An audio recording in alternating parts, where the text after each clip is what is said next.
This is my last special because I have an objective tonight. I came here tonight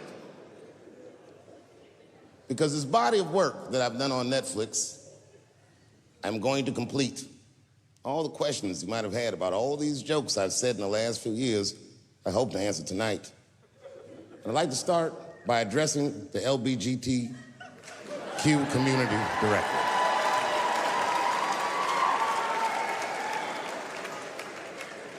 And I want every member of that community to know that I come here tonight in peace.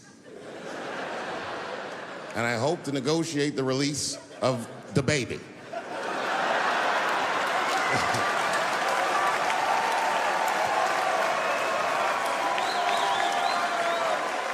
Sad, sad, sad story. The baby was the #1 streaming artist until about a couple weeks ago. He took a nasty spill on stage and said some wild stuff about the LGBTQ community during a concert in Florida. Now, you know I go hard in the paint, but even I saw that shit and was like, God damn, the baby. Ooh, he pushed the button, didn't he? He pushed the button, punched the LGBTQ community right in the AIDS.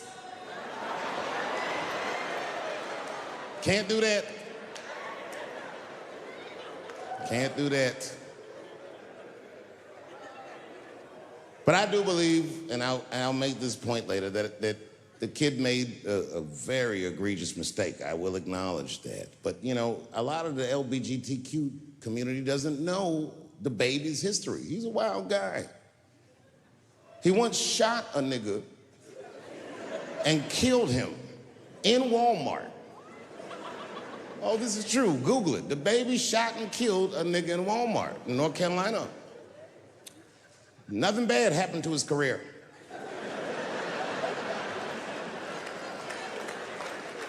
Do you see where I'm going with this? In our country, you can shoot and kill a nigga, but you better not hurt a gay person's feelings.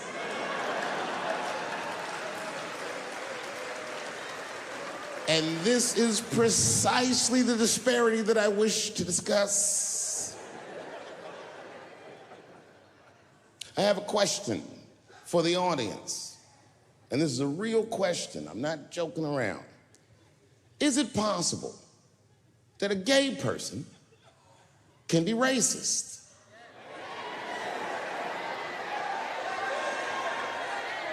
Do you really think so? Of course it's possible. Look at Mike Pence.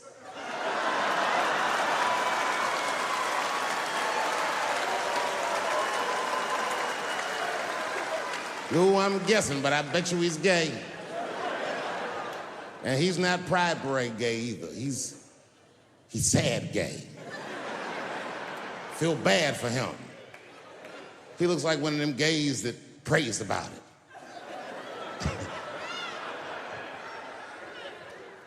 Jesus, please take these dirty feelings out of my heart.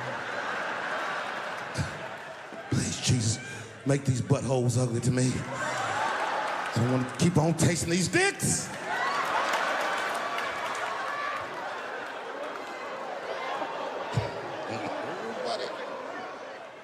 You guys are confusing the emotions. You think I hate gay people, and what you're really seeing is that I am jealous of gay people.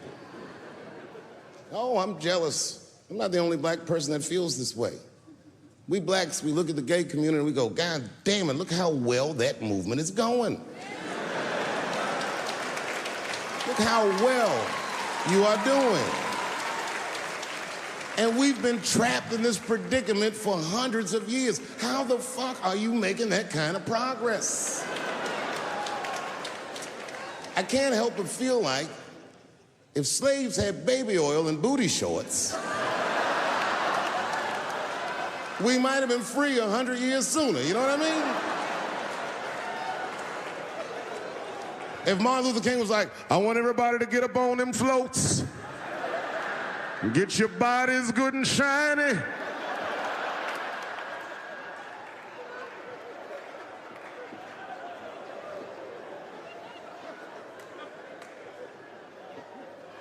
I don't hate gay people at all. I respect the shit out of you. Well, not all of it. I'm not that fond of these newer gays. Too sensitive. Too brittle. Those aren't the gays I grew up with. I miss them old school gays, nigga. Them Stonewall niggas, them the ones that I respect. They didn't take shit from anybody. They fought for their freedom. I respect that shit. I'm not even gay. And I want to be like a Stonewall nigga.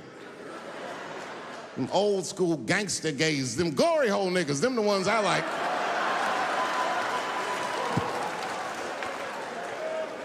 These new gays don't even know what the glory hole is. It's a hole in the wall the gay contractors built. You wanna know why they put that hole in the wall? I'll tell you, and there's no nice way to say it. Because when they wanna have some fun, they will put their penises in that hole and hope for the best. I respect that shit. There's a lot of courage on both sides of that hole, nigga. I'm not even gay, and I want to try that glory hole out.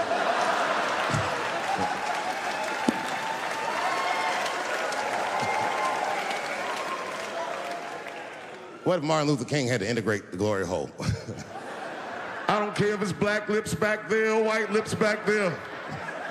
A mouth is a mouth. A warm, wet mouth. I'm going all the way. I got in a fight, almost got in a fight. It's complicated. I was in a bar in Austin with my wife, and it was during COVID, and a woman came to our table, and she was maskless. And this bitch came over, no mask, all H words. Hi, how are you? Droplets was coming out of this bitch's face. We all covered our drinks. Oh, bitch, what are you doing?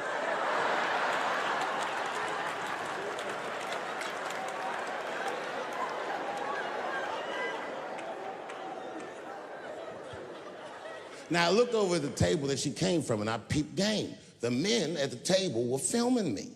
This happens when you're famous. People will come over and try to rattle your cage and get you to say something stupid or dumb so that their buddies can film it and they get a video of you embarrassing yourself. And clearly I said, this is what's happening. And these dumb motherfuckers thought that it was my first rodeo.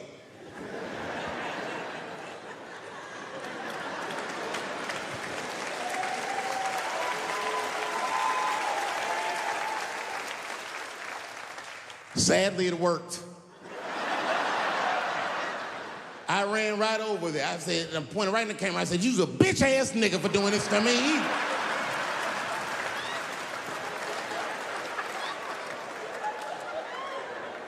And the dude was shocked that I said it. He said, oh. And when he did like this, I seen all his fingernails was painted, and I realized, like, uh-oh.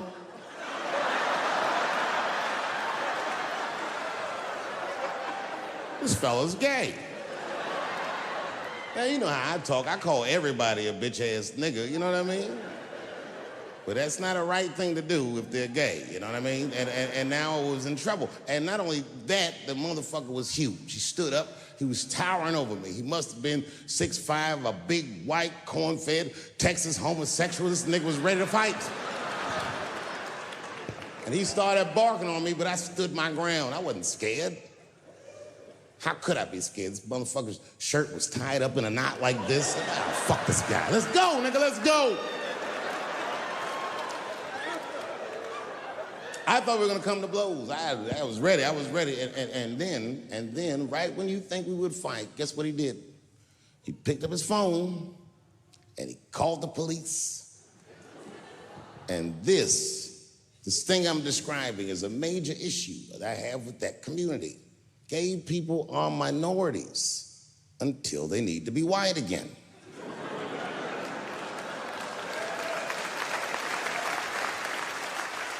I'm being very brutally honest so we can solve this problem. I'm telling you right now, a black gay person would have never done that to me.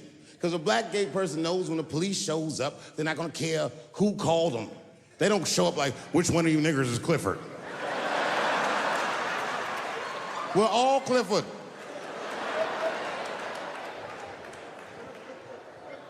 This happens far too often. Another time, about 6 years ago, there was a lesbian woman that tried to sell a story about me to TMZ. Thank goodness TMZ could see right through the sham of that story. This woman claimed that I beat her up in a nightclub because she was a lesbian. That is fucking crazy. Bitch, I didn't even know you was a woman.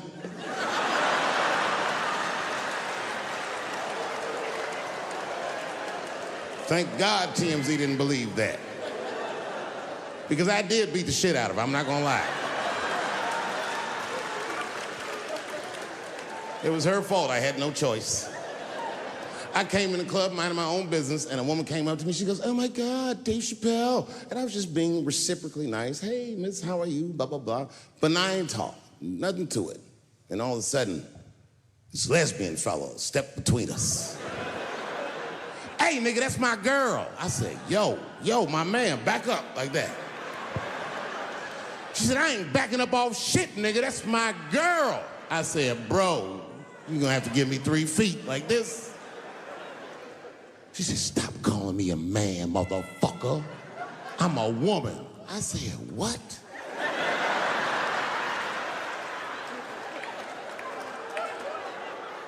And then I looked deep in this nigga's cheekbones. I said, "Oh my God, you are a woman." It was just too much for me to even wrap my mind around. But I tell you what, I unballed my fist immediately, and I softened my posture so that she would know she's in no danger. I even changed the tone of my voice. I said softly, sweetly, like a pimp might say. "Bitch, I'm about to slap the shit out of you."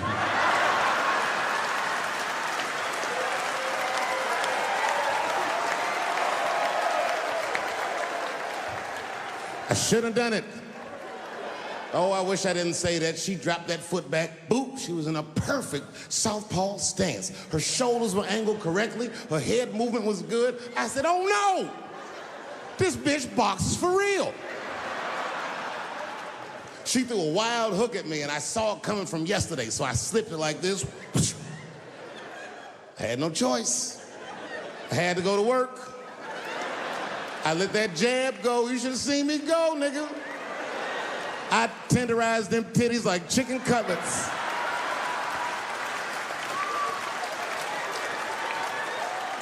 I whooped the toxic masculinity out of that bitch.